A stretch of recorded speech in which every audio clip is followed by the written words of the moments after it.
ശ്രീ പ്രഫുൽ, എക്സാലോജിക്കിന്റെ ഹർജിയിൽ വീണ വിജയന് കനത്ത തിരിച്ചടിയാണ് ഉണ്ടായിരിക്കുന്നത്. കർണാടക ഹൈക്കോടതി എക്സാലോജിക്കിന്റെ ഹർജി തള്ളിയിരിക്കുകയാണ്. ഈ ഒരു സാഹചര്യത്തെ എങ്ങനെ കാണുന്നു താങ്കൾ? കർണാടക ഹൈക്കോടതിയിൽ അന്വേഷണം പാടില്ല എന്നുള്ള തരത്തിൽ ഉള്ള ഹർജി കൊടുത്തെങ്കിലും കോടതി അത് കൃത്യമായിട്ട് നിരീക്ഷിച്ചിരിക്കുന്നു, പരിശോധിച്ചിരിക്കുന്നു. വീണ എക്സാലോജിക്കുമായി ബന്ധപ്പെട്ട് കരിമണൽ കമ്പനി ഒരു സർവീസും കരിമണൽ കമ്പനിക്ക് നൽകിയിട്ടില്ല എന്നുള്ളത് പകൽ പോലെ വ്യക്തമാണ്. അവിടെ ഉപയോഗിച്ചിരിക്കുന്ന സോഫ്റ്റ്വെയറുകൾ, അവർക്ക് കൊടുത്തിരിക്കുന്ന സേവനങ്ങൾ ഒന്നും തന്നെ തെളിയിക്കാൻ എക്സാലോജിക്കിന് സാധിച്ചിട്ടില്ല. 1,72,00,000 രൂപ എന്നുള്ളത് തീർച്ചയായും മുഖ്യമന്ത്രിയുടെ മകൾ എന്നുള്ള ഒരൊറ്റ പരിഗണന വെച്ച് വീണ വിജയന് കൊടുത്തിട്ടുള്ളതാണ്, മാസപ്പടിയായി കൊടുത്തിട്ടുള്ളതാണ് എന്നുള്ളത് വ്യക്തമാണ്. അതുകൊണ്ട് ഈ കാര്യത്തിൽ നിന്ന് ഒരു കാരണവശാലും വീണ വിജയൻ രക്ഷപ്പെടാൻ പോകുന്നില്ല. ഈ വീണ വിജയനിലേക്ക് മാത്രമല്ല, മുഖ്യമന്ത്രിയിലേക്കും. കാരണം മുഖ്യമന്ത്രിയുടെ മകൾ എന്നുള്ള ഒരൊറ്റ പരിഗണന മാത്രമാണ് എക്സാലോജിക്കിന് ഇത്രയും വലിയ ഭീമമായിട്ടുള്ള ഒരു തുക കിട്ടാനുള്ള കാരണം. മാത്രമല്ല, ഇതിൽ പ്രതിക്കൂട്ടിലാകാൻ പോകുന്നത്, ഈ അന്വേഷണത്തിൽ പ്രതിക്കൂട്ടിലാകാൻ പോകുന്നത് വീണ മാത്രമല്ല. ഇതുമായി ബന്ധപ്പെട്ട അന്വേഷണങ്ങൾ കൃത്യമായി നടന്നു കഴിഞ്ഞാൽ അത് CPM നേതാക്കന്മാരിലേക്ക്, കോൺഗ്രസ് നേതാക്കന്മാരിലേക്ക്, ലീഗ് നേതാക്കന്മാരിലേക്ക് ഒരു വലിയ അവിശുദ്ധ കൂട്ടുകെട്ടിന്റെ വലിയ ചിത്രം കേരളത്തിൽ പുറത്തു വരും എന്ന കാര്യത്തിൽ ഒരു സംശയവുമില്ല. CPM-ന് ഇപ്പോഴും വിശദീകരിക്കാൻ സാധിക്കുന്നില്ല എന്ത് സർവീസാണ് എക്സാലോജിക് സൊല്യൂഷൻ ഈ കരിമണൽ കമ്പനിക്ക് നൽകിയിട്ടുള്ളത്. അവർ സോഫ്റ്റ്വെയർ കമ്പനിയാണല്ലോ. ഒരു തരത്തിലുള്ള സോഫ്റ്റ്വെയർ സപ്പോർട്ടും കൊടുത്തിട്ടില്ല. അവിടെ ഉപയോഗിച്ചുകൊണ്ടിരിക്കുന്നത് സാധാരണ എല്ലാ സ്ഥലങ്ങളിലും ഉപയോഗിച്ചുകൊണ്ടിരിക്കുന്ന സോഫ്റ്റ്വെയറുകളാണ്. അതുകൊണ്ട് അവർക്ക് മാത്രമായി കസ്റ്റമൈസ് ചെയ്തിട്ട് നിർമ്മിക്കപ്പെട്ട ഒരു സോഫ്റ്റ്വെയറും കരിമണൽ കമ്പനിയിൽ ഉപയോഗിച്ചിട്ടില്ല എന്നുള്ളത് എല്ലാ പ്രാഥമിക അന്വേഷണത്തിൽ തന്നെ വ്യക്തമായിട്ടുള്ളതാണ്. അതുമായി ബന്ധപ്പെട്ട ഒരു തരത്തിലുള്ള അസിസ്റ്റൻസും അവർ കൊടുത്തിട്ടില്ല. അപ്പൊ എന്തിനാണ് ഈ പൈസ കൊടുത്തത്? വളരെ സിമ്പിൾ ആയിട്ടുള്ള ചോദ്യമാണ്. അത് പ്രൂവ് ചെയ്യാൻ സാധിക്കുന്നില്ലല്ലോ. പിന്നെ എപ്പോഴും മുഖ്യമന്ത്രി പറയുന്നത് ഈ കൈകൾ ശുദ്ധമാണ്, മടിയിൽ കനമുള്ളവനെ പേടിക്കണ്ടു, ഉപ്പ് തിന്നവനെ വെള്ളം കുടിക്കൂ എന്നൊക്കെയാണല്ലോ. അപ്പോ ഇങ്ങനെ പേടിക്കാത്ത ആൾക്കാരാണെങ്കിൽ എന്തിനാണ് അന്വേഷണത്തെ തടസ്സപ്പെടുത്താൻ വേണ്ടി ഇത്തരത്തിലൊരു ഹർജി കൊടുത്തിരിക്കുന്നത്?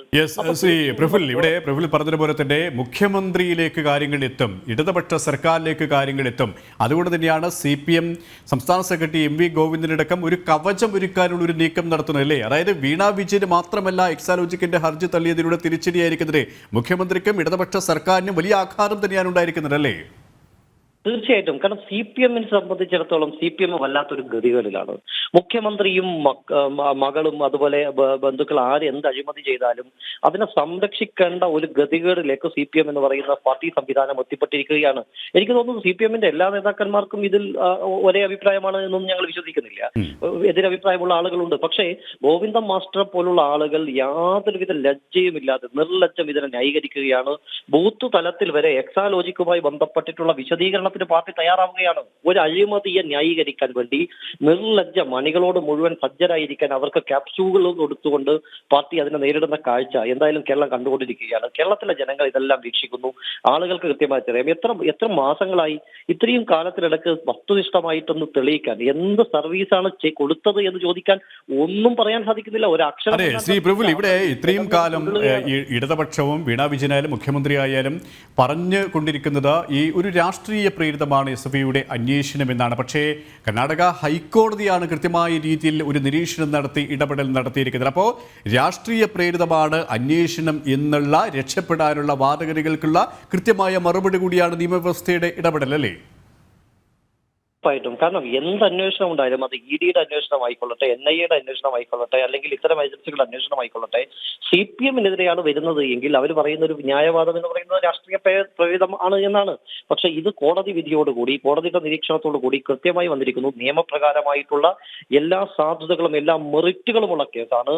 ഈ കേസിനകത്ത് മുഖ്യമന്ത്രിയും വീണ വിജയനും രക്ഷപ്പെടാൻ വേണ്ടി പോകുന്നില്ല. ഞാൻ പറഞ്ഞതുപോലെ ഇതിലൂടെ, ഈ അന്വേഷണത്തിലൂടെ വസ്തുനിഷ്ഠമായിട്ടുള്ള അന്വേഷണമാണ്. ഈ ഏജൻസിയെ സംബന്ധിച്ചിടത്തോളം വളരെ ശാസ്ത്രീയമായിട്ടുള്ള അന്വേഷണമാണ്. അവരുടെ കമ്പ്യൂട്ടറുകൾ പരിശോധിച്ച്, അവരുടെ വൗച്ചറുകൾ, ബില്ലുകൾ എല്ലാം പരിശോധിച്ച് എന്തൊക്കെ കൃത്രിമമായ രേഖകൾ ഉണ്ടാക്കിയിട്ടുണ്ടോ അതെല്ലാം കണ്ടുപിടിക്കാൻ പറ്റുന്ന അത്ര ശാസ്ത്രീയമായിട്ടുള്ള ഒരുപാട് അന്വേഷണ ഏജൻസികളെ കമ്പൈൻ ചെയ്തുകൊണ്ടുള്ള അന്വേഷണമാണ് നടക്കുന്നത്.